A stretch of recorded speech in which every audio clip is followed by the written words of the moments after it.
General business notice number 1, standing in the name of McNamara, to move a motion concerning improving integrity in Parliament. I call the member for Nightcliff. Madam Speaker, I move that the NT Legislative Assembly recognises the importance of integrity in our parliamentary system, both to ensure that decisions are made in the best interest of Territorians and to ensure there is public trust in our democratic processes, acknowledges that public trust in politics is at an all-time low, and this is due to the influence of lobbyists and vested corporate interests in our politics, and urges the government to establish an effective lobbyist register. That includes the following best practice elements: registration of in-house lobbyists as well as third-party lobbyists, a lobbyist code of conduct with financial penalties for breaches, transparency for the public through the publishing of ministerial diaries, and a 4-year cooling-off period between ministerial roles and lobbyist jobs. And this is where Please continue. Okay. Thank you. It's my first motion, so. Very good. Thank you very much, Madam Speaker, and thank you for allowing me to bring this motion before the House. We've had lots of conversations this week about the need to finally establish a lobbyist register in the NT, with us being the only remaining place in Australia without one. The public have made it clear that they want increased transparency. They are losing trust in the major parties. Before the election, the Chief Minister rightly identified that the lack of this register is a major missing integrity piece in the Labor government. Without a lobbyist register, we are sending the message to our constituents and businesses across the NT that behind closed doors we can be bought. Let's fix this and bring integrity into Northern Territory politics. So, of course, right before my motion came up today, the CLP hurried and announced that they would be setting up a lobbyist register because, heaven forbid, they would actually have to vote on anything that the Greens propose. So I was very keen to see the announcement and see the details. And I am so disappointed. Here you had a real opportunity to create something of substance, genuinely demonstrate to the public that you are serious about improving integrity in this place. Now look, for the record, I was no fan of the level of integrity and transparency in the previous Labor government either. I would be saying the same thing today, no matter who was standing in front of me. And the fact is, the CLP is now in government. You are the ones that now need to do the work. And unfortunately, it appears the CLP have gone weak at the knees when it came time to stand strong. Undoubtedly weak at the knees to implement a weak lobbyist register to appease their big business donors. The ultimate weakness a government can show is capitulation to corporate vested interests, and this is what is on display here in this toothless, gutless lobbyist register. We will not be fooled. The proposed lobbyist register that the CLP announced yesterday will fail to stop the revolving door between ministers and their transition into lobbyist roles after their time in Parliament. The existing legislation states that ministers must wait 6 months before transitioning. So this register fails to extend that timeframe any further and simply adds senior staff to this list. We need to increase the cooling-off period to at least 4 years. This not only acts as a real disincentive for improper relationships between ministers and industry and the lining up of jobs for themselves, but it also allows the public to have more trust that politicians aren't just there feathering their own nests. This revolving door of minister to lobbyist or lobbyist to staffer is one of the central issues we continuously see in the NT. In just the past 10 years, there are too many instances of ministers, chief ministers and MLAs who've been working closely with lobbyists, big mining or farming corporations who have left this job and gone straight into working for the same lobbyists and companies.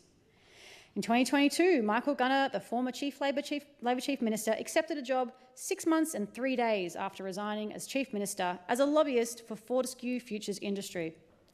In April 2024, the Labor government signed a major gas supply agreement with US firm Tamboran Resources without a competitive tender process and without disclosing the costs. Less than 3 months later, former Deputy Chief Minister and Mining and Industry Minister Nicole Manison accepted a job with Tamboran as Vice President of Government Relations and Public Affairs, aka a lobbyist. She had just stepped down from the portfolio a few months before the election, so it was just after the 6 months. This is not long enough. This revolving door also includes staffers. In 2023, it was revealed that former Labor Chief Minister Natasha Fyles' political advisor was the co-owner of consultancy firm Brooklyn Advisory, which had listed gas company Tamboran Resources as one of its clients on the federal lobbyist register. At the same time, he was advising Natasha Fyles on issues including the Beetaloo Basin. Now, this one I find particularly egregious. In fact, I was so appalled at the lack of integrity demonstrated here that it is one of the reasons I put my hand up to run. And look at me now. So thank you, Natasha, I guess. But that example is so egregious because it demonstrates that many of our representatives think it is acceptable for people with clear and obvious vested commercial interests and whose interests are most often at odds with the interests and well-being of the community, that it's acceptable for them to be at the table behind closed doors and giving advice and influencing government policy. A lobbyist register must go beyond a mere 6-month cooling-off period. Insider information is still relevant after 6 months, and it is an absolute breach of public trust. Politicians should not be using their ministerial role to simply feather their own nests. Parliament is supposed to be the institution of ultimate integrity, with scrutiny, transparency vital for responsible government. The Northern Territory needs a strong transparency, more so than other places, given our unicameral structure. As it stands, and under the CLP's proposed lobbyist register, we will have no accountability for any meetings that ministers have with lobbyists or any record of participation in events that may have undue influence on our decision-making. The Chief Minister claimed yesterday that their lobbyist register would make it, quote, very transparent for the government to know who is lobbying them. Madam Speaker, it appears that the Chief Minister has fundamentally misunderstood what the purpose of a lobbyist register is. It is for the public, the people who put us here. Does the Chief Minister not have enough trust in her own ministers they can't do a background check and ascertain the intentions of those they are meeting with? The CLP's lobbyist register is missing one crucial element, and that is publicising ministers' diaries. This is what the transparency element is. This is what keeps government and lobbyists accountable. The public are paying our wages. They deserve to know who ministers are meeting with and how frequently these meetings occur. And look, this is actually a very reasonable ask. The same practice currently applies in the ACT, Queensland and New South Wales. If these lobbyists are not impacting decision-making, then there should be no issue in the public being aware of these meetings. In what was a jaw-dropping admission of openness to be improperly influenced, in 2014, the former CLP Deputy Chief Minister, Mr Tolner, stated that, quote, your donation will open my door if you ever need to talk to me, and that if you don't donate, you'll have to, quote, line up at the door. Yeah, your donation will open my door, if there was ever a statement that really displayed the true intentions of a government. So when this government tries to act like they are the knights in shining armour, dripping with arrogance, acting like they're the only ones with integrity, let us not forget the decades of shambolic CLP government riddled with corruption and ineptitude. It would do the backbenchers some good to get better acquainted with the history of their party before they start acting so virtuous. Our constituents have every right to meet with us. It is deeply unethical to prioritise donors, and yet without a lobby register that follows best recommended practice, we do not know if this is taking place in other offices. Without reform, Northern Territorians cannot trust that decisions made by their government are made exclusively in the public interest. Madam Speaker, I seek leave to table a report from the Centre of Public Integrity. Is leave granted? All those in favour say aye. It is titled Leave is in... granted. Yes, Go on. thank you. It is titled In Whose Interest? Now, this report found that our current Northern Territory system, quote, features none of the hallmarks for a fit-for-purpose lobbying regulation and bears the precise characteristics that the OECD warns may result in lobbying activity steering government decision-making away from the public interest, a lack of transparency and a lack of integrity. Indeed, lax regulation on political lobbying breeds what Melbourne Law School professor has described as a trinity of vices: secrecy, corruption and unfairness. Maybe they should be the new 3 words of the year. 2025 CLP, secrecy, corruption and unfairness. It outlines the fact that we need a broad definition of lobbying, not the limited one that we see the CLP's new code of conduct. It also calls upon us to make sure we provide vital transparency through the online publishing of dates and details of meetings between lobbyists and representatives, and the publication of diaries of ministers, shadow ministers and their chief of staffs. This report also includes a case study on Middle-arm, stating that all of the conduct in the lead up to its approval, quote, exemplifies the way in which public decision-making might be perceived as not in the public interest, thereby undermining public trust, which is exactly why so many in the public are furious about Middle-arm, because they can see these links and it's not good enough. It is important to note that meeting with constituents and Territorians from all backgrounds is a vital part of our roles, and that having access to their elected representatives is a sign of a healthy democracy. Enacting the enacting of a lobbyist register should in no way prevent private citizens or civil society from meeting with us. Rather, it is a tool to ensure that all groups have an equal opportunity to enact their democratic right to meet with their elected representatives. Our failure, however, to have this mechanism for transparency is leading to mistrust in our government. I have constituents every week who come in to complain at all levels of government, ignoring them for the sake of profit.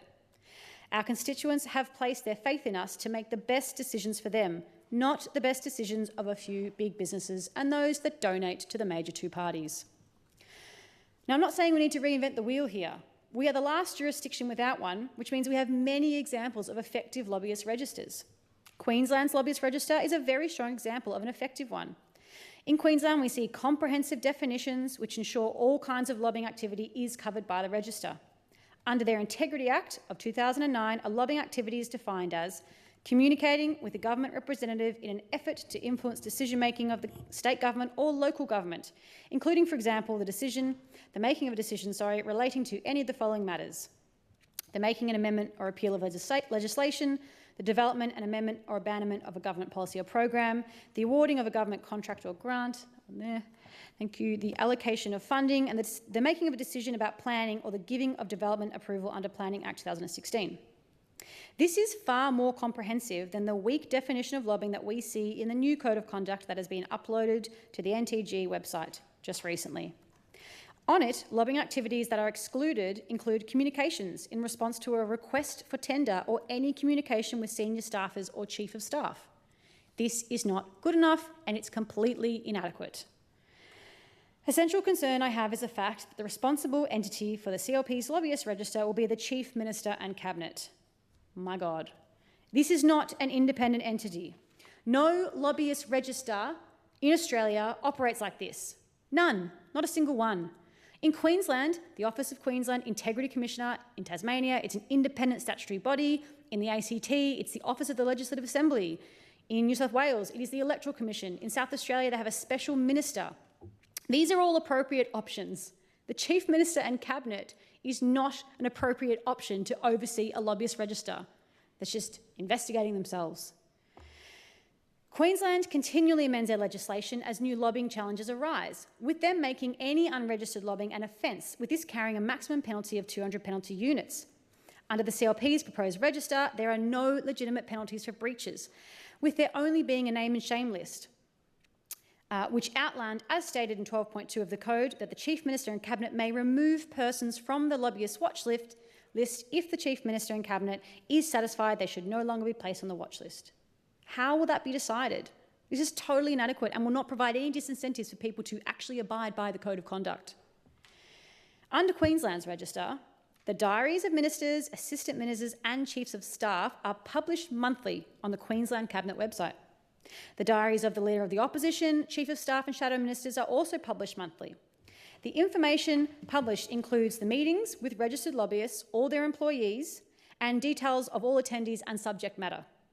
This ensures that the public can see which third-party or in-house lobbyist meetings, senior staff, opposition leaders and ministers are taking place.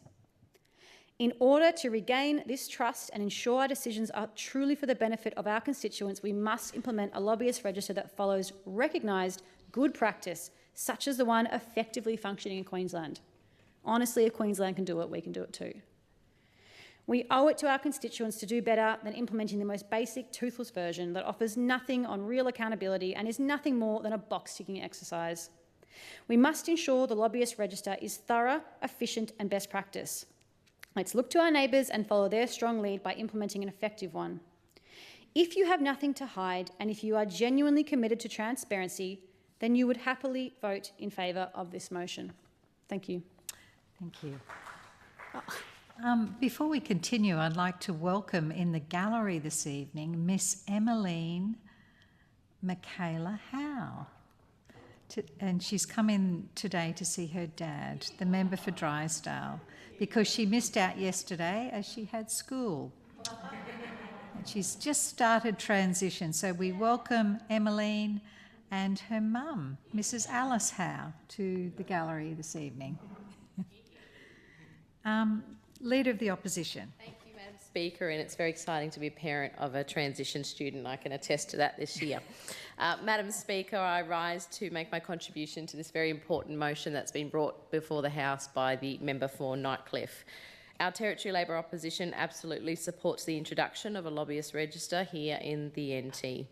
A lobbyist register should be non-negotiable for a government that is spruiking transparency and accountability credentials, as we know the CLP government likes to do. Not that there is much substance to what was released yesterday by the CLP government, Madam Speaker, and backing up their claims that the CLP will be open, honest and transparent, and had a, as to quote the member for Nightcliff, a toothless tiger in the register that was presented to the House yesterday. Actually, not even to the House, just by press release with no details. Madam Speaker, we know that the CLP refused to send legislation to scrutiny committees. They've made such a fuss about establishing scrutiny committees and bringing it back into this term of the Legislative Assembly. However, I think there's only perhaps one piece of legislation so far that we've seen that they've referred to the scrutiny legislation themselves, and that was only today. We saw that with the Chief Minister referring her legislation of the Territory Coordinator Bill to the Scrutiny Committee, and I think she'd said it publicly. It was on the public record, so she couldn't back out of that, so that's why it's gone to the Scrutiny Committee, which of course will allow Territorians to have their say properly. But this is the process around being more accountable to Territorians who elect their members of Parliament. What the member for Nightcliff has brought before the House is trying to raise the bar of what the CLP government is claiming that they have done yesterday. And I think even the Chief Minister said in the question time responses yesterday about the CLP's version of a lobbyist register is that it's going to be online, that the website wasn't up yet. You could apply for a paper application as a lobbyist in the Territory as of yesterday. There was apparently maybe an email or maybe somewhere to drop it off behind a back bin or something at Parliament. Who knows where it was going to go, Madam Speaker. But the idea of saying, tick, we've done our election commitment, let's run on to the next thing without any detail, any information about how that process is going to work to really be what Territorians expect as an accountable process to see who is lobbying the NT government and the ministers responsible for those key decisions that are made in the executive arm of the government, Madam Speaker. So such a fuss about the scrutiny committees, but actually any urgency legislation is not going to go to scrutiny committee. Actually, we heard from the member for Breitling today, Madam Speaker, because you're repealing something in legislation, it doesn't need to go to scrutiny committee because it's not new legislation, you're taking away legislation. So therefore it doesn't deserve to be scrutinised by Territorians who it impacts. I thought that was very bizarre by the member for Breitling today, Madam Speaker. So again, understanding picking and choosing by the CLP government when something should be scrutinised by a government and something shouldn't be scrutinised. So we would love to see what type of criteria is now guiding the CLP government, because they seem to chop and change.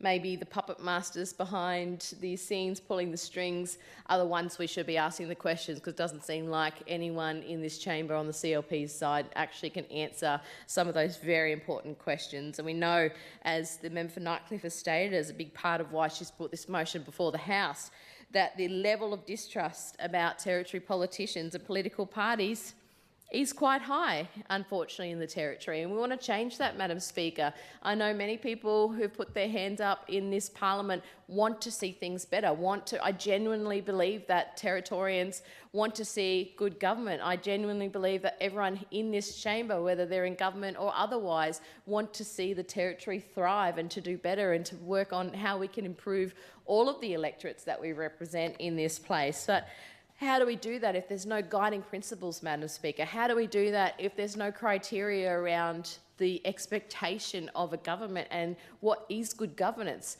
I feel like, Madam Speaker, all the organisations that go out and do governance training, maybe we should get our Territory politicians to do governance training 101 or something like that, because it seems like some of the CLP members who were in opposition, who called for this for the last 8 years, like the Chief Minister, like the last 4 years, like many of the ministers who are now in Cabinet, they've completely forgotten their words of advocacy over the last 4 years, Madam Speaker, and I find that quite astounding that you can become government and completely flip from your principles and values because you're in government. It doesn't make sense to me, Madam Speaker. That should be the key thing that is guiding you as a government, your key values, your key principles, the people who've elected you, the people who you do business with, you shop at their stores, that you see the industry come in and out of the territory. Those are the key areas that should be guiding you as a politician, as a member of government, as a territory parliamentarian. But we hear suddenly this, I'd say,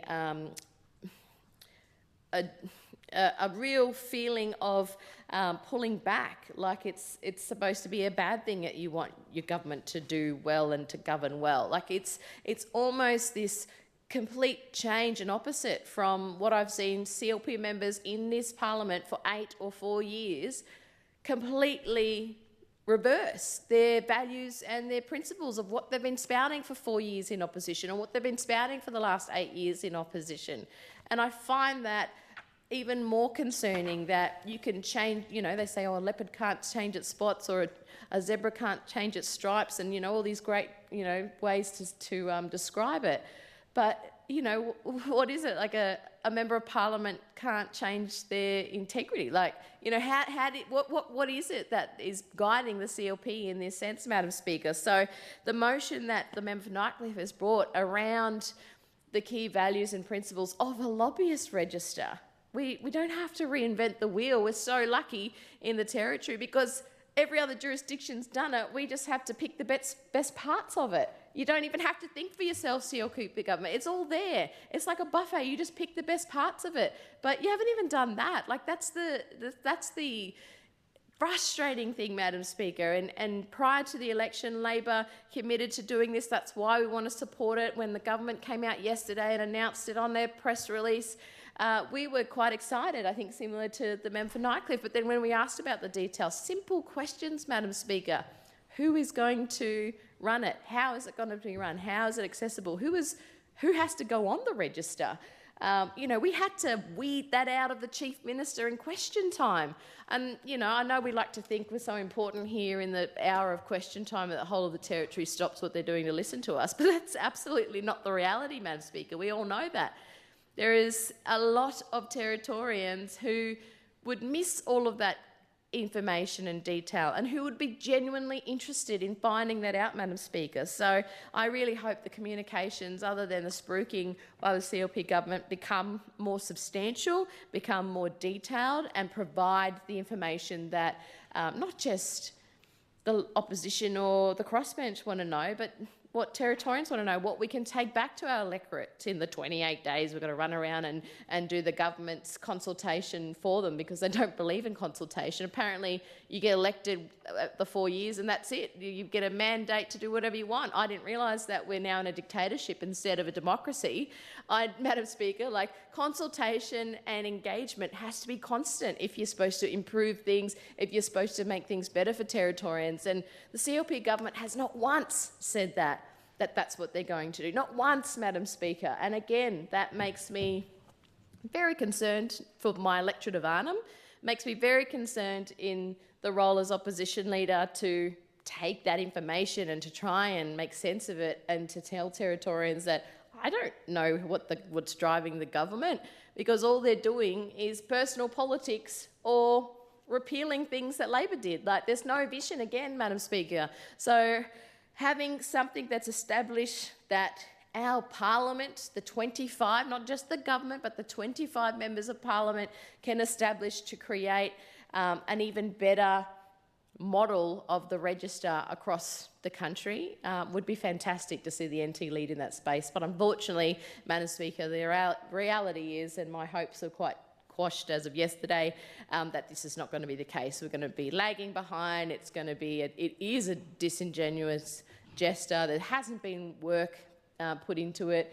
It's not detailed in terms of the sense of the mechanisms of the register, and that we should just blindly follow the half-hearted process that the government has said that they've completed. So, Madam Speaker, I know that spoken about it before, but our Territory Labor opposition did take a strong position prior to the last election around establishing the lobbyist register, and we would like to see this actually succeed and not just be, a disingenuous attempt by the government. Madam Speaker, we know that the Chief Minister has spoken many times as the former opposition leader and now as the new Chief Minister about accountability and integrity. However, the CLP government does continue to just provide the appearance of accountability and transparency and not the actual reality of it. The Chief Minister's lobbyist register is that classic example, what we saw yesterday.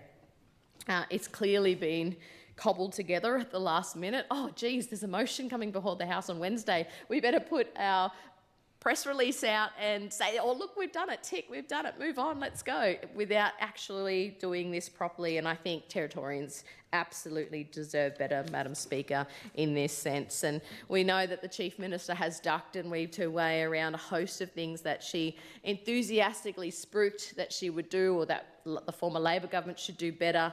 And she's completely stepped back, and some things completely washed her hands of any type of commitment to the things that she called for when she was the opposition leader only just over 6 months ago. Madam Speaker, some of the examples around this is Chief Minister Leah Finocchiaro committed to rolling out the additional $180 million in funding to domestic, family and sexual violence sector, which originally was committed to by Labor prior to the election, which the CLP committed to as well. Labor didn't hear much, and then we went, well, this is above politics, let's all band together in this parliament and go bipartisan on this approach, which is to the Chief Minister's credit, after all members in opposition and the crossbench spoke out. The CLP said, yes, we'll do a bipartisan approach, and rather than go to Canberra, we'll bring everyone up here to listen to the sector, and we'll roll out this money by the end of January, and we're 2 weeks into February, Madam Speaker, and still not a single cent of the money. So the additional resources for our domestic violence prevention sector, Madam Speaker, is still crying out for that much needed funding and the resources to reduce the high levels of domestic, family and sexual violence in the Northern Territory. But they can't do that without the resources. They can't do that without the support of the government and what the government committed to, Madam Speaker. So we're yet to see any of those dollars roll out, and we'll continue to ask those questions from the Territory Labor opposition. Again, another example, Madam Speaker, the Chief Minister told Territorians that every member of her shadow cabinet at the time in opposition would divest themselves of all shareholdings. And we've seen only just last week the member for Katherine, 6 months into being government, probably being told by somebody on the 5th floor, maybe she got a call from Shane Stone herself, saying just sell the shares, get rid of them, whatever you have to do, because this needs to drop. We need to move on. Why are you holding on to this 6 months into government when Chief Minister told you to sell them, get rid of them, divest them, whatever? So being caught out by the NT Independent's probably not a fun thing, Madam Speaker. So, it was publicly made, and then maybe that was the trigger. So maybe she doesn't respect her leader, and she totally ignored those very, very clear words from Chief Minister Finocchiaro that all of her cabinet ministers would divest their shareholdings. Maybe she missed the memo. Maybe she was too busy somewhere else. Who knows? Maybe she was on the jet plane. Maybe she was at the brunch. Madam Speaker, we know that it turns out the direction of the CLP government has been anything but clear. Madam Speaker, Chief Minister Finocchiaro also promised Territorians that the CLP government, if elected, and obviously they have been, would double the feed-in tariffs during the peak times of 6 a.m. to 6 p.m. for Territorians when the sun is out. And after the election, Madam Speaker, it turns out the CLP again offered a backtrack out of that, only doubling up the tariffs between 3 p.m. and 9 p.m. Opposition Leader, please take your seat. Point of order, member for Gwoja. I thank the member for Daly for drawing your attention there. Thank you for that. Point of order 35, relevance to subject. I thought we were talking about integrity, and I thought we were talking about the lobbyist register, and I appreciate the member for Arnhem, the Leader of the Opposition's words, but are we sticking to the topic or not today? Thank you, Member for Gwoja. In these, in general business, we do tend to give members a lot of latitude, but yes, always try and bring it back to the topic. Thank you. And thank you, Member for Gwoja, for pointing that out. Thank you, Madam Speaker, and I do appreciate that the member for Gwoja is listening to my contribution, so I'm glad to hear that. Integrity, we're talking about promises and commitments that were made by the CLP government prior to becoming government. Where's the accountability when you change the story, change that commitment, don't deliver or completely scrap something or bring something up that was not spoken about prior to the election? So that's what integrity of government should be. You make a promise, you make a commitment and you fulfil it. If you're going to change something, if you're going to scrap something, if you're going to downgrade something like the solar feed-in tariff, why? Explain it. Communicate that to Territorians. Don't let people vote for you and then go and change your commitment or your promise to Territorians. That's what integrity is about. That's this whole process. We're talking about a lobby register and integrity. That's the whole process around how do you then use criteria to guide yourself as a government. And that's one step to be able to do that is through a lobbyist register, hence integrity. There you go, Member for Gwoja. Madam Speaker, I know that the Chief Minister and her deputy have failed to recognise or communicate themselves. There was no public release, there was no media release about the solar feed-in tariff change of times, and people were extremely angry. We heard from one voter that the single issue they voted on was the double solar tariff feed-in price. And the CLP government, with their lack of integrity, changed it, changed the goalposts, didn't tell people. When they found out, they were angry. So now they're stuck with a government who doesn't abide by integrity, and they've got that for the next 3.5 years. Madam Speaker, cutting 3-year-old preschool by the CLP government and scrapping underground power for northern suburbs, which was not told to voters before the election, probably not told to the CLP backbenchers who live in the northern suburbs and represent the northern suburbs. So when we're talking about transparency, accountability and integrity, Madam Speaker, these are some of the examples in just 6 months of a CLP government. Just 6 months, Madam Speaker. So it's going to be a long 4 years this term, I can tell you, Madam Speaker, but we will continue to point those out. We will continue to advocate and express the concerns of Territorians on those issues where they feel the CLP government has not been truthful, has backtracked, has completely changed, has scrapped, or is not even talking about it at all, Madam Speaker.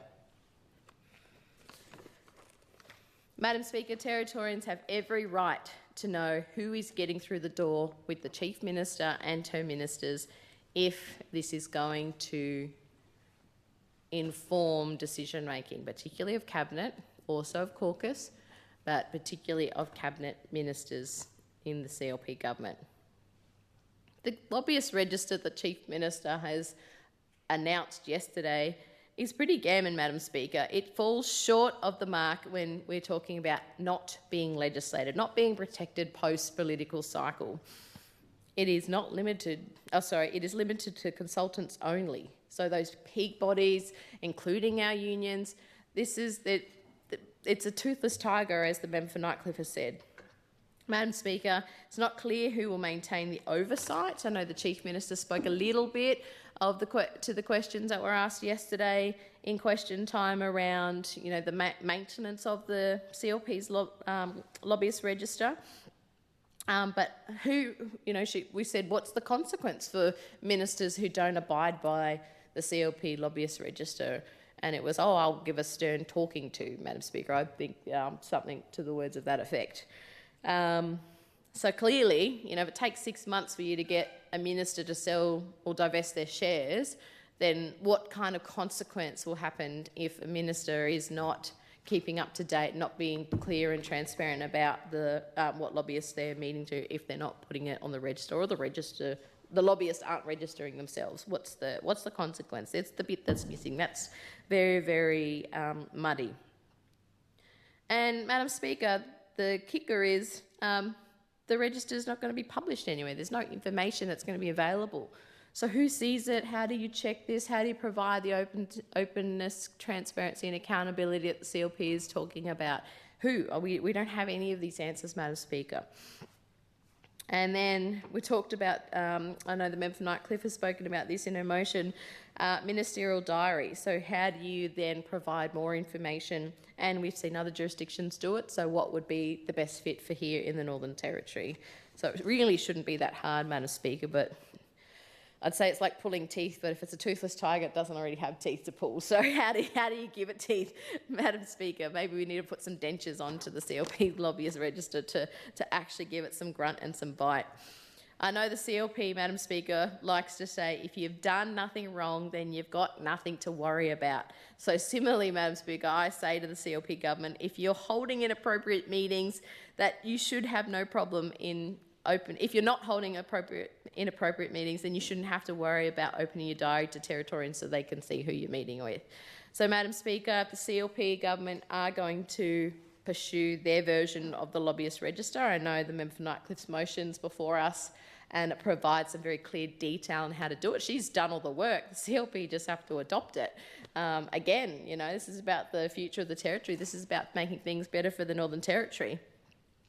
We want to get it done right. If we're starting this parliament on a strong foot for 2025, the Chief Minister spoke in her action statement around the Lunar New Year and the Year of the Snake and shedding for the new beginnings, then it would be great to see that the CLP also takes some humble pie and realises that what they've put before Territorians in the current state of the lobbyist register is simply not good enough. And Madam Speaker, we firmly believe in the Territory Labor opposition that Territorians deserve better. Thank you. There's no more speakers. Member for Daly. Thank you, Madam Speaker. Madam Speaker, I also want to thank the member for Nightcliff for bringing on such an important motion before the Assembly today. Madam Speaker, the Territory Labor opposition supports the establishment of a lobbyist register here in the Northern Territory, bringing us into line with other jurisdictions across the country. Not only do we support it, Madam Speaker, but we also are committed to it ahead of the election last year, something that the Chief Minister failed to put on the record yesterday, and we would have done it right. But it seems, Madam Speaker, that the lobbyist register the CLP have come up with has been hastily put together, avoids proper scrutiny, and doesn't pass the overall pub test. We know, Madam Speaker, that Territorians above all else expect one thing from their government, and that it is for it to be transparent and accountable. Territory Labor knows transparency and accountability is also the bedrock to good government and the community's trust and expectation in their government. But when it comes to the CLP, they say they want to be transparent, but their lobbyist register doesn't go far enough to engender that trust. Overall, Madam Speaker, Australians value and trust our public institutions, particularly those which deliver a tangible service, such as our AMBOs, fireys and other emergency services. Australians also value our public health institutions, and Australian Defence Force. All these institutions are in service to the public. However, in contrast, Madam Speaker, there is a lack of trust in politicians, political parties, and the political process overall. This is at all levels of government, Madam Speaker, and is an ongoing issue that needs to be addressed, particularly in our remote areas where a lack of political trust and engagement leads to a lower voter turnout overall, thereby disenfranchising a section of the public. Madam Speaker, accountability, scrutiny and transparency is a crucial feature of a healthy democratic society, and protecting our public institutions against corruption and wrongdoing ensures better decision-making and greater benefits overall for Territorians. That is why Territory Labor has called on the CLP government to honour this commitment and establish a lobbyist register here in the Northern Territory. But it seems they are doing the bare minimum, Madam Speaker. There is a clear expectation from the public that lobbying activities should be conducted in an ethical and transparent manner. For this reason, Madam Speaker, there is now an onus on this government, a government which has demonstrated its willingness and discarded environmental standards, protections and reviews to have lobbyist registers which promotes trust and integrity in government processes and decision-making. Madam Speaker, a lobbyist register sets in stone that contact between any lobbyist and government representatives is conducted in accordance with public expectations of transparency, integrity and honesty. Territorians want to see things being done differently and want to see integrity and accountability in government. But this register we see from the CLP won't be legislated and is very limited in its definition of a lobbyist. Plain and simple, Madam Speaker, it's a crook. In August 2024, the NT Independent published an article with the Chief Minister stating, "The CLP will deliver a system of transparent accountability drawing from existing models in other jurisdictions." Instead, they've delivered the bare minimum. In other jurisdictions, minister diaries are published online quarterly, meetings and registered lobbyist groups are listed, and the dates they occurred are also listed. The register, which won't be legislated, it also fails to specify who will be responsible for maintaining the register. The CLP have 9 cabinet ministers and 8 assistant ministers. That's 17 people who are being paid the big bucks and can't even get this simple commitment done properly.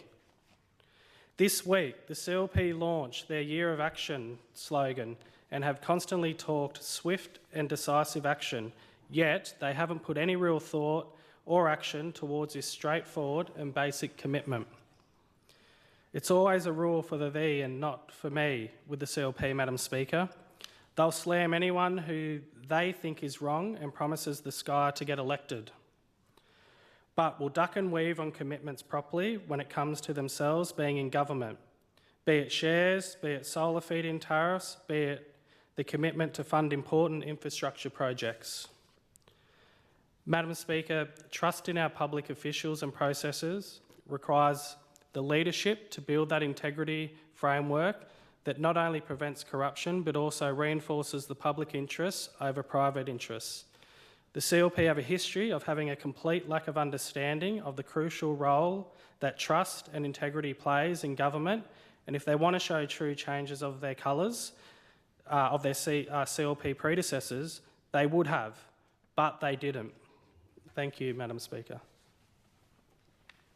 Leader of Government Business, Member for Bath. Thank you, Madam Speaker. And look, I rise to speak in regard to this motion. Madam Speaker, we were presented with an amendment to the motion not long before we started. So I want to put it clearly on the record that we won't be supporting the amended motion. And I just want to touch on the original motion as well, was that there's a range of things in the original motion, and there's some suggestion reading up on both motions that there's a lack of integrity. There's a suggestion that we don't have a lobbyist register. But I think when we talk about this, Madam Speaker, this is an important subject, but we've just been given a lecture from the Labor Party around integrity, openness and transparency, and it was interesting to hear the member for Daly say that that if they'd been elected, well, they would have introduced a lobbyist register. Now, I find this absolutely incredible that he would come up with such a statement, because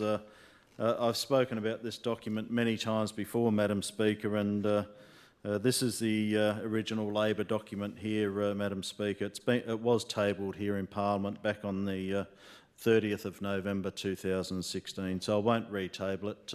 It's been on the public record for nearly 8.5 years now, Madam Speaker. It's called, this is a Labor Party document, anyone that hasn't read it, it's called Restoring Integrity to Government, Trust and Integrity Reform Discussion Paper. Now, that was, as I said, tabled back on the 30th of November 2016, and I think, you know, the interesting thing when I read that is that there is some discussion in there about lobbyist registers, and I think the interesting thing is that was 8.5 years ago that Labor was talking about lobbyist registers, but over that 8-year period while Labor was in government, they failed to introduce the lobbyist register. So here we have the member for Daly today coming out and say, well, if we were elected, we would have introduced a lobbyist register, even though they had 8 years to do it. So I don't know about the people here in this chamber, but I wouldn't trust the Labor government with $50 to go shopping for my grandmother, let alone listen to anything, let alone anything they said here today. So, Madam Speaker, despite some of the things that have said just 4 years ago in the 14th Assembly, the Labor government scrapped the Scrutiny Committee. And here, listening to Labor today, some of the things that they've been talking about, it's absolutely incredible that they're questioning us on our integrity. This term of government, Madam Speaker, not only have we introduced a lobbyist register, we're the ones that brought back the Scrutiny Committee here in Parliament. So we are moving ahead. We see that integrity, transparency and openness are important for this government. So, so for those opposite to be questioning us here today, what an absolute joke. This is a Labor opposition who only a couple of weeks ago had one of their staffers on the 4th floor get caught pinning up a political protest poster inside the men's toilets on the 5th floor. Inside the men's toilets on the 5th floor. A poster, a political protest against the decision that was made in the Health Department to put up the Australian, Territory and the Aboriginal flag. So a protest against that. But the incredible thing about that, Madam Speaker, is what was the punishment by the Leader of the Opposition? Well, I can assure you it was nothing. It was a slap on the wrist. It was a warning. What kind of person enters a workplace toilet and engages in that sort of behaviour? That's right, this is how Labor operates inside Parliament House. And they're here now trying to lecture us on integrity in this chamber. You've really got to be kidding. Those on the opposite side there, you've really got to be kidding that you're here lecturing us about integrity. The previous Labor government had a litany of integrity crises over the last 8 years. They had 8 years to introduce a lobbyist register, 8 long years, and they failed to do so. Failed to do so. It's no good coming in here crying today and say, well, if we were elected, we would have done it. Well, you had 8 years to do it and you failed to do it. The first time they talked about potentially introducing a lobbyist register was in February last year when Eva Lawler was the Chief Minister. And even then, she didn't commit to releasing any ministerial diaries either. But now the opposition leader is out in public saying that Labor did commit to releasing diaries. Absolute garbage, Madam Speaker. Absolute garbage. Labor has never committed to releasing anybody's diary. Never. They only committed to a register 6 months before the election, and all they did was play follow the leader after the CLP committed to introducing a lobbyist register 3 years ago. 3 years ago we committed to it, and we've delivered the lobbyist register. So let's get back to Labor's integrity crisis when in government. Less than 3 years ago, the now Leader of the Opposition, who was the Attorney-General, tabled a ministerial report which was riddled with references to the Labor Party, which the Auditor-General found was a clear breach of the Public Information Act.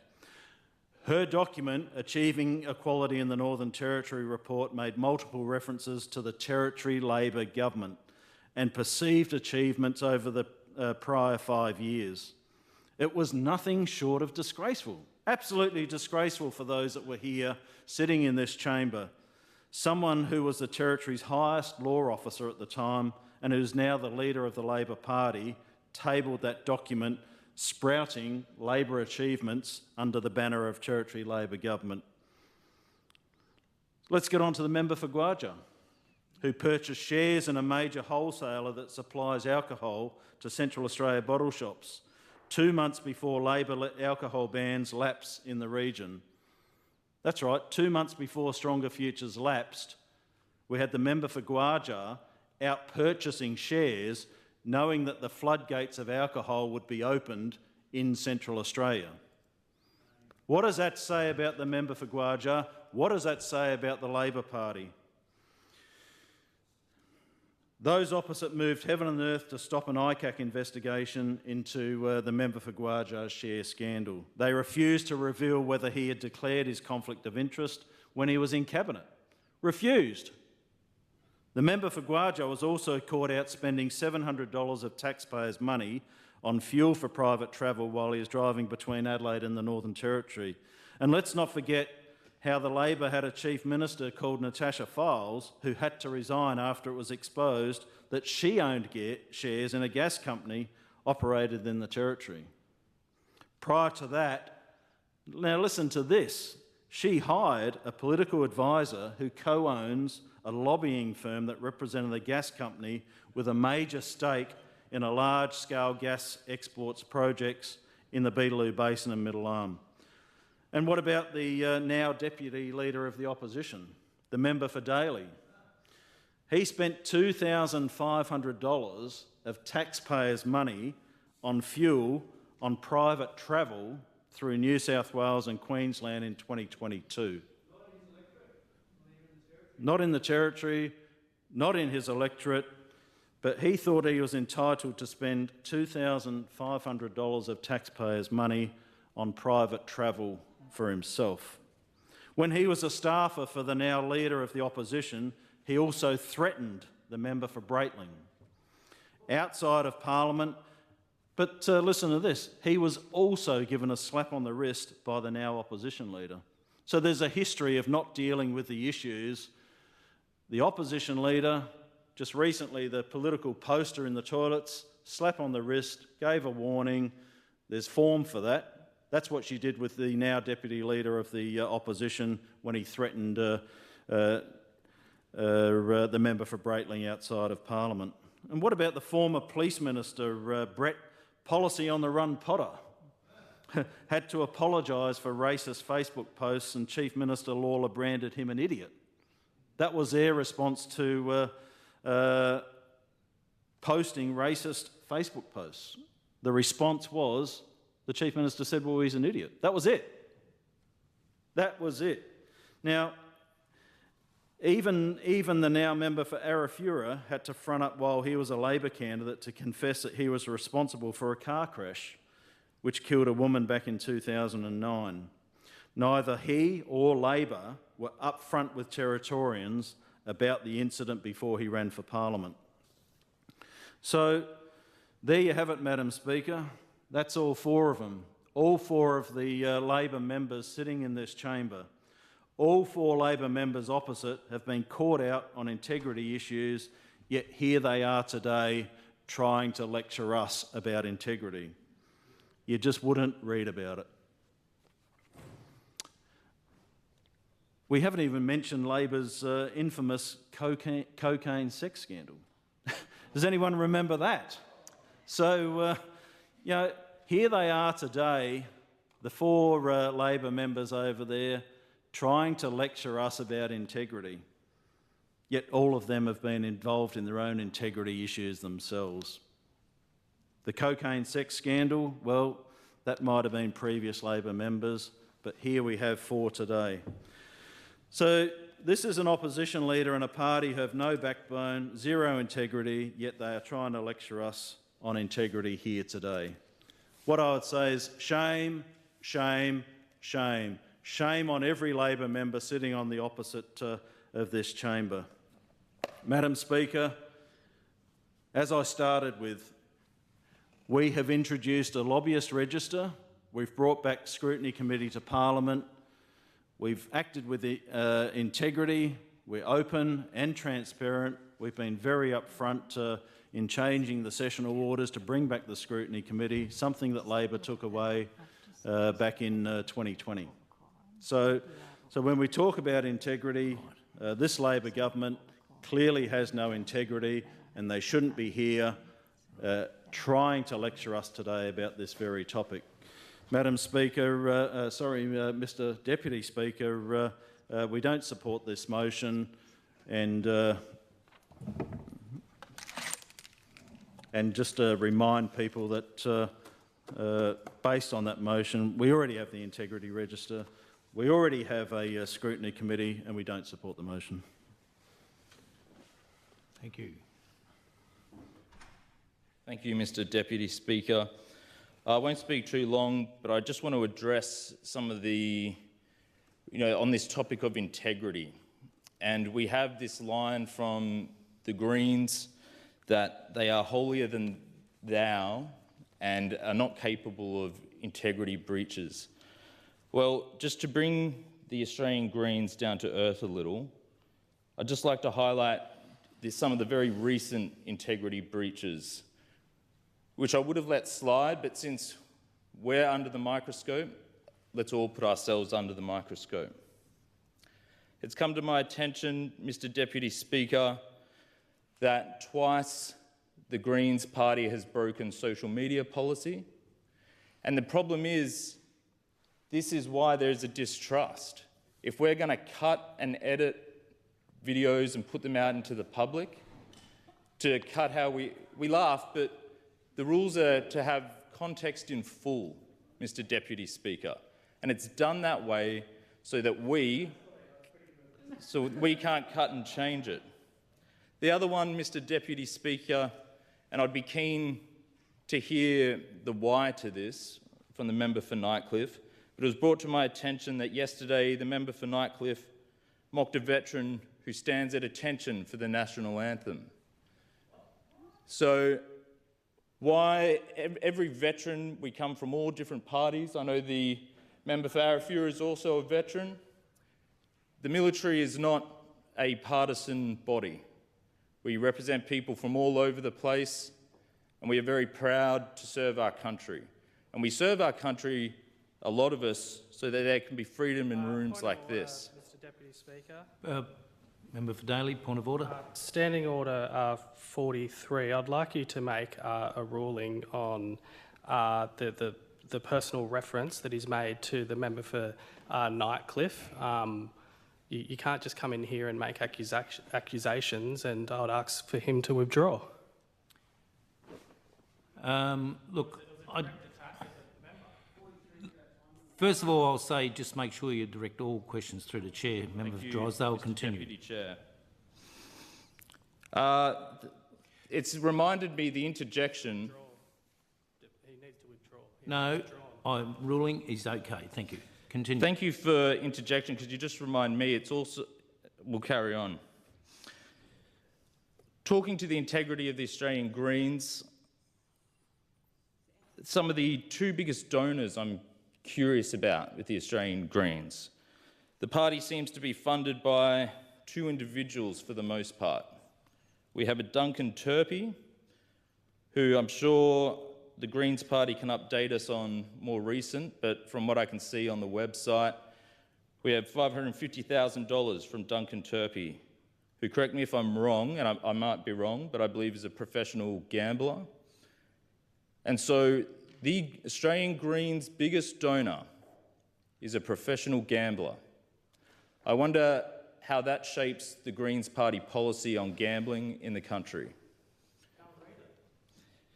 The other one is LB Conservation Proprietary Limited. These two donors make up the vast majority of the Greens donations, being over $1 million, and that is, I believe, and please correct me if I'm wrong, is an American businesswoman. So two people control the flow of money to the Australian Greens. So it's good to see also another point. You see the Labor and Greens alliance is strong. It is very strong. We have the Deputy Leader of the Opposition coming to the Greens Party defence, which is interesting. Point of order, Member for Nightcliff. Yeah, standing on 35, this is a debate on a lobbyist register, so this is just not relevant. Member for Nightcliff, the Speaker did give latitude to the member for opposition. I will remind the member, though, to come back to the topic. Thank you, Mr. Deputy Speaker. I speak to integrity, and that this motion raised by the member for Nightcliff is to achieve greater transparency in her view to the Parliament, and I'm just highlighting that from the party who believes they are holier than thou, some home truths. So we also know the Greens, I believe, the anti-Greens have recently said, that they're not connected with Labor. But people should know we have the Deputy Opposition Leader coming to their defence. We have notes constantly going between the two parties in this chamber. The people of Territory should know these two parties are joined at the hip. They are joined at the hip, Mr. Deputy Speaker. We also have conflicts. Member Daly. Order 35, bringing it back to relevance. We're here to speak on the member's motion on improving integrity. I'm not sure how... there's no point of order. There is a point of order. Sorry, there is no point of order. The member did set the context as to why he was talking about integrity, and he did state that he was just giving examples. So can we continue? Member for Drysdale. I do note how devastated the opposition leader is at highlighting some of the Australian Greens' flaws. Odd, but we'll carry on.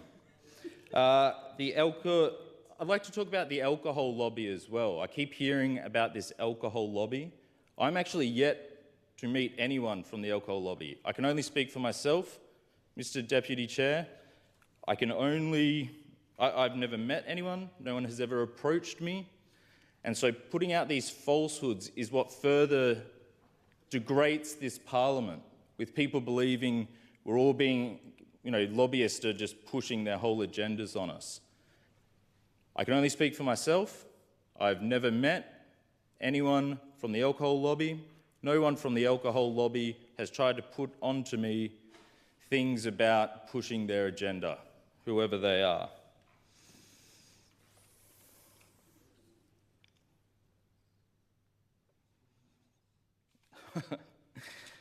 Thank you, Member. I would like to, it is a timely reminder, and I am mistaken. There is an alcohol lobby. Thank you, Member for Gwoja. The member for Gwoja was invested in them. And so I do thank you for reminding me of that. I have never met them, but it is a timely reminder that they do exist. And the member for Gwoja knows them very well, by the sounds of it. The other one is the gas industry. It is, I find it, in Drysdale where we need jobs, we need good paying jobs, and the gas industry can provide that. That should not be a do as we say, not as we do situation, which is what we hear from the Greens. It is not okay just for those that currently have a job, that they're the only ones that deserve a job, because there are people in my electorate that would very much like the expansion of that industry so they have a future and their children have a future too. That is all, Mr. Deputy Speaker. I just note if the government is going to come under fire, then We should all be very honest with ourselves, as none of us are above reproach. Thank you. Thank you, Member for Drysdale. Member for Gwoja. Thank you, Mr Deputy Speaker. And I do thank the member for Nightcliff for bringing the important motion before general business today. I certainly think it's a great opportunity for us to draw a line in the sand as an entire parliament and walk forward together. The matters or the measures that have been put forward in the motion as amended, very reasonable. I think we've heard from the member for Drysdale that, yeah, everyone does have a past and everyone does learn from history, and that we should learn from history over successive parliaments around how we should do things better, whether that is in the form of integrity, accountability and scrutiny. They're all important areas that we can all work and learn from. And certainly as someone who has been an elected member in some way, shape or form now for 15 years, I absolutely, or thereabouts, I absolutely acknowledge that there are things that I could have done better, just as there are things that the member for Barclay and Catherine could have done better.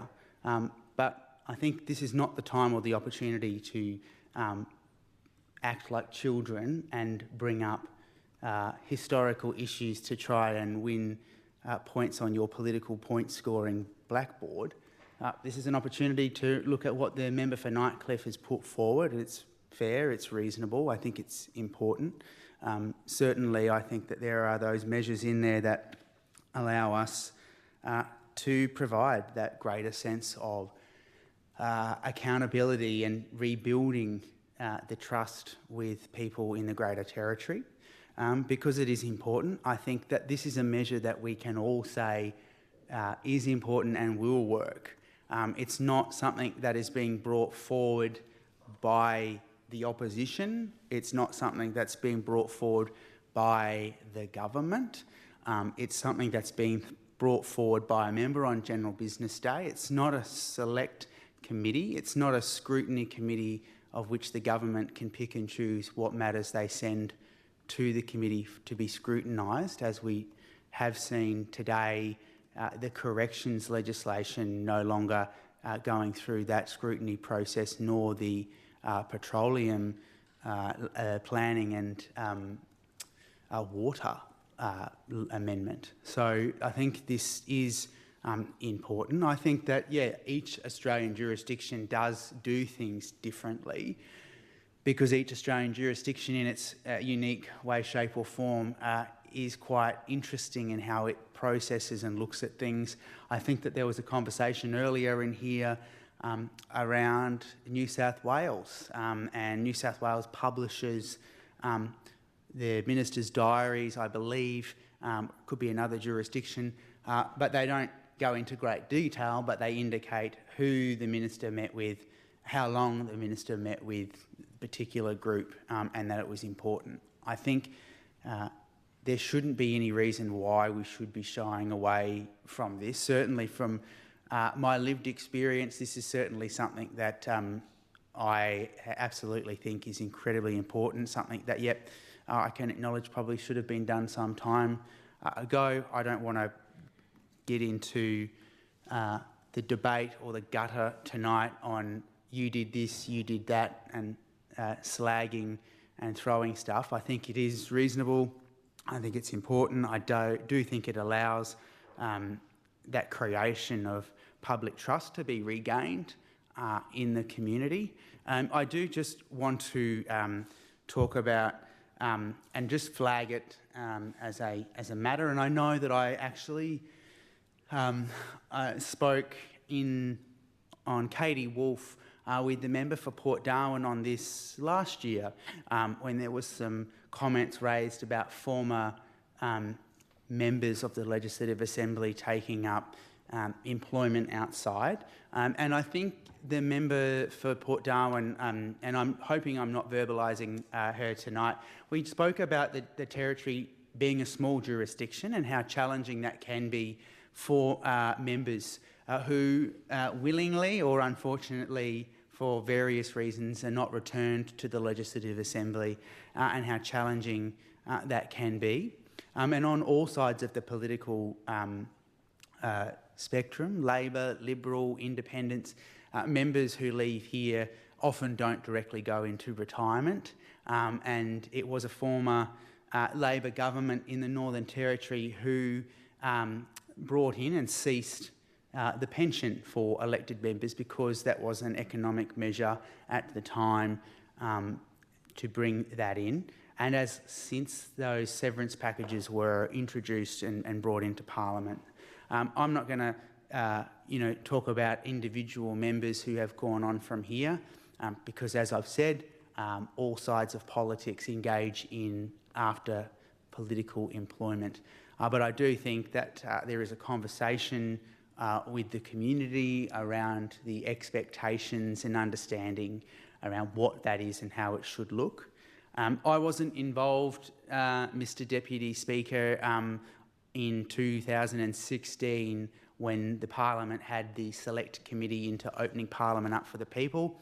I was the Deputy Speaker at the time, but I understand from those members that went away to Queensland that there was a great breadth and depth of differing views and aspirations from all Australian jurisdictions on how to increase the public's participation, but a core feature of that was around measures through the Parliament that increased the views and the perception of transparency, accountability and integrity, that they weren't introduced by a single government that was in power, that they were a measure that the entire Parliament could do, therefore it's the Parliament that owns those measures. So I do thank the member for Knightley for bringing the important motion to the House. I think the registration of in-house lobbyists as well as third-party lobbyists is actually quite important. I think that it's important that, as it has been highlighted, that process of the register is separate from the government, regardless of who is in power, and whether that process is through the Department of Chief Minister and Cabinet, or whether that is the Northern Territory Legislative Assembly, or whether that is a register that is maintained by the Northern Territory's Auditor General around that process, because that will incredibly be an important measure to do that. There have been members of the Legislative Assembly of the Northern Territory Parliament who over the years had published their diary entries over the years, and I just wanted to acknowledge that it's not actually a brand new concept. I think there were members of the 12th or the 13th Assembly who had participated in that process. So it is incredibly important. I don't think we've actually got anything to lose by doing this. I think it's important. I think that it will, as I said, rebuild the trust around that process. I think that the process, or the measures that were introduced by the Northern Territory's former Chief Minister, Eva Lawler, around tidying up a process that hadn't been tidied up for an extensively long period of time, around the conflicts of interest and the declarations, is incredibly, or was an incredibly important piece of work. And I want to just acknowledge and thank Kathleen Robertson, former Chief Executive of the Department. Did I say Robertson? Robinson. Of that, who do undertake that volume of work, which was an incredibly important piece of work. I know that she met with all members of the Assembly to speak to them at the time around what they thought should and shouldn't be in there. Again, I acknowledge I'm not here to talk anyone down. I think the process that we've got moving forward in the new Assembly, the 15th Assembly, around the conflicts of interest, recording those with the Legislative Assembly, is a marked improvement from the existing processes.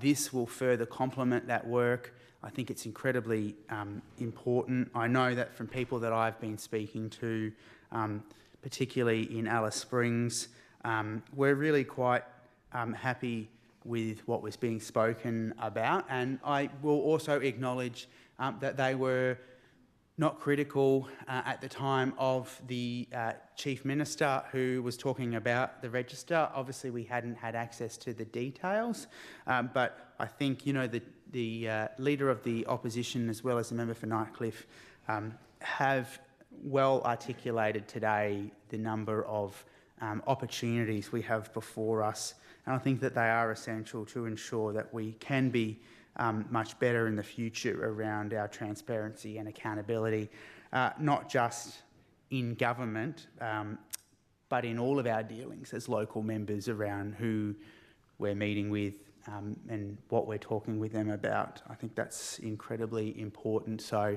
I am thankful, and I thank honourable members for hearing my contribution without interruption. And I think that this is a worthwhile motion. I'm, of course, very interested to hear if there are any amendments that the government wish to put up in relation to the motion as amended, and to discuss those. I think this is an important one. I know that people have tuned in, and I think it's one that we can either agree or disagree on, but do it in a respectful way. Thank you, Mr. Speaker. Thank you, Member for Gwoja. Thank you, Mr. Deputy Speaker. Mr. Deputy Speaker, I rise to speak in strong support of the Member for Nightcliff's motion to expand the lobbyist register to include ministerial diaries, a lobbyist code of conduct and an expanded 4-year cooling off period between ministerial roles and jobs in industry as in-house lobbyists. I was elected on a platform of changing politics, of bringing integrity, accountability and greater transparency into our democracy. Central to this is exactly what this motion speaks to: the establishment of a comprehensive lobbyist register and the introduction of open ministerial diaries. These measures are not radical. They're essential for a functioning democracy where the people we serve can have confidence in the decisions we make. I'd like to commend the government for introducing a lobbyist register. It's an important step in the right direction. We know the NT is the last jurisdiction in the country to implement this minimum standard, and we have the foundation to build from, and this is an important first step. But it's only a first step. We often hear that trust in government is at an all-time low, and after listening to the conversation in this chamber today, there is no wonder. I think of the school kids who came in and witnessed us here in the chamber and said to me, "Why is everyone talking to each other like that? Why are they shouting?" And when I hear the way that some members speak about other members in this chamber, it's no wonder that people don't trust politics. The ongoing personal attacks have no place here. We're here to do a job, and we can do it better. This is a motion on integrity, on improving integrity in Parliament, and when I sit here and listen to the language and the attacks here, it's hard to see the integrity and the respect in this Parliament. We do have an opportunity to rebuild trust, though, both in the ways we work and in what we do. And as I said, I commend the government for taking the step of introducing a lobbyist register. But in my community, when they asked me about how this lobbyist register would work, there were lots of questions about who it would include, about how open it would be, and about whether they could actually trust it. In my election campaign, I door-knocked my entire electorate twice. The overwhelming sentiment I heard from my community was that they no longer trusted politicians. They were frustrated with the secrecy and the closed-door conversations. They wanted representatives who they could trust, leaders who they believed would act in their best interests and would be transparent and open. This was by far the most significant issue raised with me, bigger even than community safety or cost of living concerns. We know that democracy works best when we elect representatives who are transparent, accountable and engage with the people that we serve. It works when the broad experiences, views and needs of our communities are reflected in the decisions made within these walls, when our communities trust us because they can see that we are doing right by them. Too often I, like many others, am confronted by the secrecy that surrounds the business of government, as if the public cannot be trusted with information or have a say in decisions that impact on their future. The decisions that we make here in this House, in the People's House, on behalf of the people, what do we have to hide? As elected representatives, our duty is to consider our community's needs, values and ideas when making decisions, and then let them know about those decisions and why we've made them. Mr Deputy Speaker, the disillusionment with parliamentary politics is clear in our community, and it hasn't happened by accident. The Northern Territory is small, and Darwin is even smaller. People feel it when they see corporate interests or a select few prioritised over the well-being of all. When former gas executives land powerful government roles, as we've seen with Stuart Knowles becoming Territory Coordinator, or when former chief ministers take high-paying jobs like Michael Gunner's move to Fortescue Future Industries, the public feels betrayed, and they have a right to feel betrayed. And when this happens, trust erodes. If we want to rebuild that trust, we have to act decisively, and we have the opportunity to do that today with a comprehensive lobbyist register as proposed by the member for Nightcliff. What we need is a lobbyist register that tracks all lobbyists, not just third parties. We need open ministerial diaries disclosed in real time, including any meeting notes and related proposals. A lobbyist register needs to be linked to ministerial diaries so the public can actually see who their representatives are meeting with, when and about what. Ministerial diaries need to disclose meetings both in official context and at private, exclusive events. We need better political finance regulations to capture the interest that lobbyists are paying to have served through donations and in-kind services. Ideally, public officials should never be allowed to work in the industries they once regulated. But at a minimum, we must implement a 4-year cooling-off period as proposed in this motion, not the laughable 6 months proposed by the CLP. Madam Speaker, Mr Deputy Speaker, the issue is not that we don't trust lobbyists, it's that we have seen too many examples of elected decision-makers failing to resist lobbying influence. We've seen too many cases where decisions benefit lobbyists or corporations over the people that they're meant to serve. As elected representatives, we must change our culture from within. It should be our top priority to uphold the highest standards of integrity and never allow vested interest to sway our decisions, and that includes how we behave here in this chamber. The bottom line is, Mr Deputy Speaker, is that when decisions are made on behalf of the public has a right to know who is influencing those decisions and who stands to benefit from them. This is what we mean by transparency, not the bare minimum put forward by the CLP. It seems we have a government with a scrutiny committee that has no referrals, a lobbyist register that excludes major lobbyists, and a culture that continues to hold meetings behind closed doors. I strongly support the member for Nightcliff's motion for the lobbyist register to include ministerial diaries, a lobbyist code of conduct, and an expanded 4-year cooling-off period between ministerial roles and jobs in industry as in-house lobbyists. I believe this is in the interest of everyone in this chamber and of the interest of everyone in the Northern Territory. Thank you. Thank you, Member for Johnson. Any further speakers? Yep. Member for Arafura. Thank you, Deputy Speaker. I stand to support the member for Nightcliff's motion today because Territorians obviously deserve transparency and accountability. For too long it has been, we've only been the only jurisdiction in Australia without a lobbyist register, and credit where credit's due. I commend CLP for bringing it on. The Territory needs a lobbyist register, but we, sorry, I'll start. The Territory needs a lobbyist register, but the CLP's proposal is not what the public was looking for. We need real reform instead of a loophole-ridden system that protects insiders, lacks enforcement and fails transparency. When the CLP came into government, they promised a fresh approach, transparency and accountability, and hopefully they promised things would change. Just yesterday, the Auditor General sounded the alarm about government's commitment to transparency.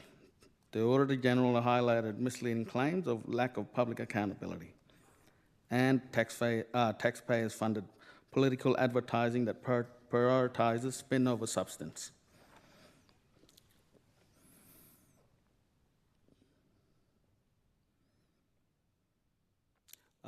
Deputy Speaker, a strong and transparent lobbying system is vital to regain the people's trust in our political system.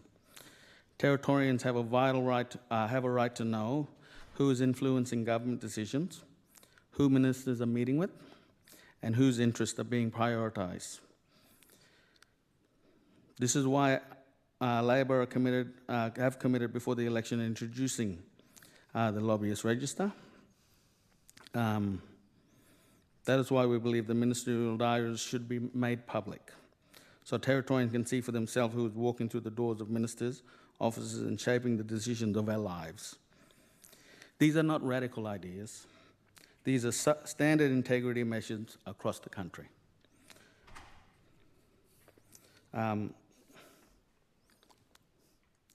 CLP claim that this will hold lobbyists accountable with the lobbyist watch list.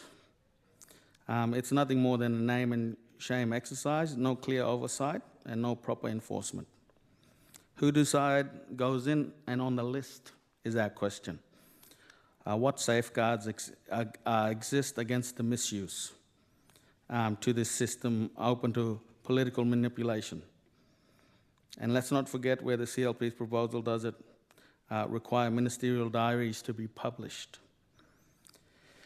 The whole point of a lobbyist register is to let the public see who their elected officials are meeting with. If the CLP was serious about integrity, they would deliver genuine, independent and enforcement system.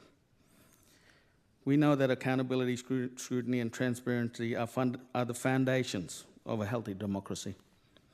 Protecting public institutions against corruption and wrongdoing leads to better decision-making and a stronger future for all Territorians. That's why Labor has consistently led the way in terms of integrity measures. We introduced the Territory's first ever Freedom of Information whistleblower laws. We created a first ever Estimates Committee to scrutinise government spending. We limited government advertising through Public Information Act, and we established a Ministerial Code of Conduct. We also created an independent commission against corruption. These weren't just headlines, but real measures to improve accountability.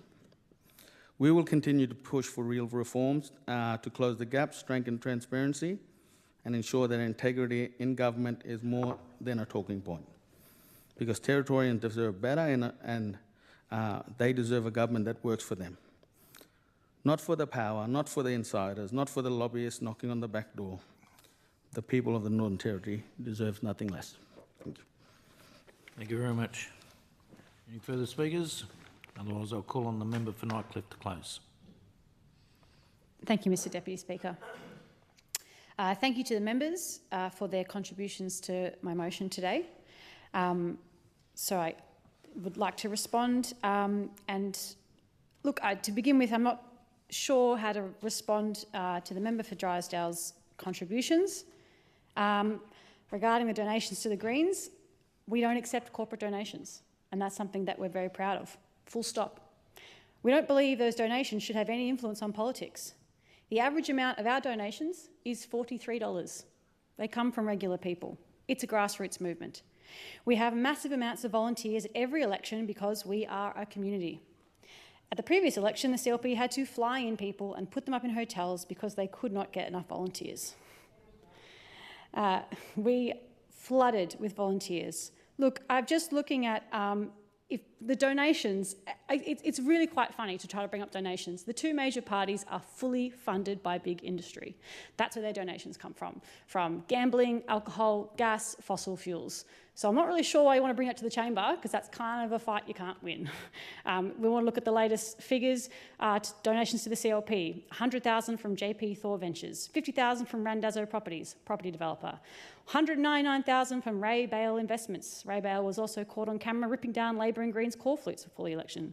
$60,000 from Tamboran, $125,000 from John Paul Thorburden, who calls himself a business consultant, $2,750 from a gas exploration company. The largest Greens donation was $3,700 from a private individual. And look, I want it to be known, let's not forget, that the member of Drysdale called me a National Socialist, a Nazi, on the floor of this parliament last year. So I'm sorry that I appear to trigger him, but at that level of debate that we get, it's not really worth my time to responding to the rest of it. To the government, you could have genuinely had a win here. You could have genuinely held your heads high for really raising the bar. I know both the major parties love to just lobby insults back and forth, but you really could have held this over them. You could have. But you can't, because your lobbyist register is a complete waste of time. It's honestly not worth the paper it's written on. But it's not too late. We're halfway there. You've already got a website up and running. I went and looked at it. Great. Vote in support of this motion and you can actually hold your head high knowing that you are reaching for the highest standard possible. And this is not just my opinion. Look, I didn't really know how the inner mechanisms of lobbyist registers really worked when I started on this, because remember, we're not the experts here. But I read, I researched, I spoke to other researchers, I spoke to constituents who are concerned with integrity, I spoke with people interstate, I used all existing publications that evaluate lobbyist registers, and these additions to this motion are the best practice, the only way to ensure a functional, successful register. There needs to be published diaries. There needs to be an enforceable code of conduct. And there must be longer cooling off periods. 6 months is woefully inadequate, and we've seen this here. We must register all lobbyists, not just third party. Here's an example I want to give to you. In 2014, we had the former CLP Chief Minister, Dennis Burke, who was registered as a lobbyist on the federal government's lobbyist register for the major Darwin developer, the Holocaust Group. At the same time, he was appointed as the head of the Territory Land Development Approval Body. That's right, a registered lobbyist for a Darwin developer got the final say over which development projects got approval across the NT. And under the CLP's proposed lobbyist register, there's nothing from preventing a repeat of this. It's not good enough and the public deserve better.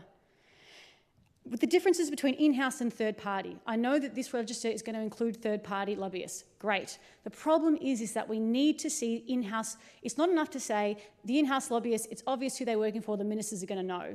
It's about the public knowing. So an in-house lobbyist, for example, I think Nicole Madison is now an in-house lobbyist for Tamboran. She is in-house. We will not know how many times meetings between the government and that type of lobbyist occur. We'll have no idea. It won't be included in this register. The public will not have transparency. Thank you to Labor for supporting my motion, and I want to recognise that Labor did commit to implementing a thorough lobbyist register prior to the election. Once again, I've got to say, the Chief Minister claimed yesterday that their lobbyist register would make it, quote, very transparent for the government to know who is lobbying them.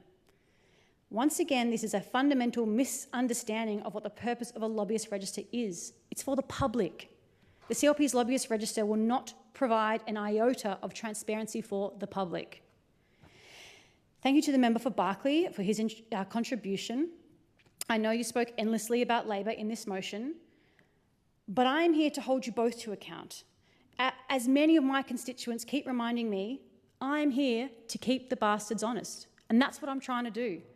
And that is what I will do, no matter how many weasel words I get from the government, no matter how many times the major two parties try to distract from the real issues with the bickering. I'm sick of it, and so are the public. Back in 2024, then leader of the opposition, Leah Finocchiaro, stated, unlike Labor, the CLP will deliver a system of transparent accountability drawing from existing models in other jurisdictions. What a lack of integrity and broken promises from the CLP. You have said you would draw from existing models from other jurisdictions. I have outlined the CLP's register is nothing like other states' registers and not at all a system of transparent accountability. It's all talk. They say they want to bring back transparency to our government and keep bragging that they've brought back the scrutiny committees, yet you keep on rushing motions through a matter of urgency which prevents proper debate and prevent it from going before a scrutiny committee. This government wants to boast about how they're increasing transparency and how they brought in the scrutiny committees, yet they vote against bills going before these very committees, as they did this morning. Your failure to support this motion speaks volumes of your lack of true integrity and desire to see transparency. I stand by my earlier statement. Perhaps the CLP's 3 words of the year would more accurately be secrecy, corruption, unfairness. Minister Edgington has rightly called out the inappropriate behaviour of Labor Party in previous years. This is exactly why we need a proper lobbyist register, not the spineless one that the CLP has introduced. And I don't really understand the arguments of going, well, 2 decades ago you did this, but you did this. We're all terrible. Let's be better. That shouldn't be an argument to not try and better ourselves. And might I add, I'm not claiming to be above any of you or holier than thou. I want to be held accountable too. We should all have high standards of integrity. This lobbyist register will make us all better representatives of our constituents and help ensure that we are making decisions only in the best interests of the public. Thank you. Thank you. Member for Nightcliff. The question is the motion be agreed to. Those of that opinion say aye. To the contrary, no. Aye. I think the noes have it. Division. Supported. Division. Ring the bells.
The result of the division is 7 ayes and 17 noes. The noes have it.